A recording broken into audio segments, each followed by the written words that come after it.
बाकायदगी के साथ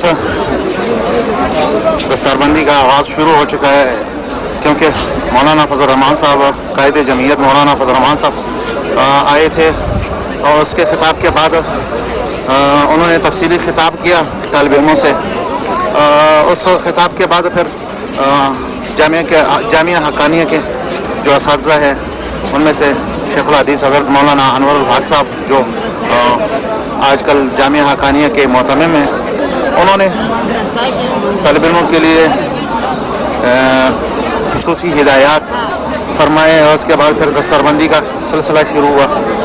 अभी तक सिलसिला शुरू है और तालिब इल्म 1500 तालिब इल्म, तकरीबन 1500 के लगभग तालिब इल्म है, उनकी दस्तारबंदी दस्ते शफ़क़त असातिज़ा कराम और उनके सर पे रखते हैं और उसके बाद दारुल हदीस से बाहर आ रहे हैं।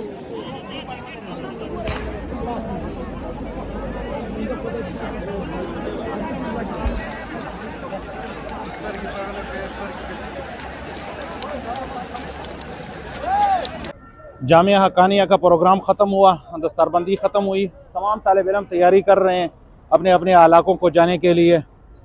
तो हमने भी तैयारी कर लिया है, हम भी अपनी गाड़ी के पास पहुंच चुके हैं, तमाम दोस्त व अहबाब रुखसत हो चुके हैं, तो हमने भी तैयारी कर लिया है इंशाल्लाह वापस जाने के लिए। तो हम वापस जाते हैं। जज़ाकुमुल्लाह खैरन फिद्दारैन।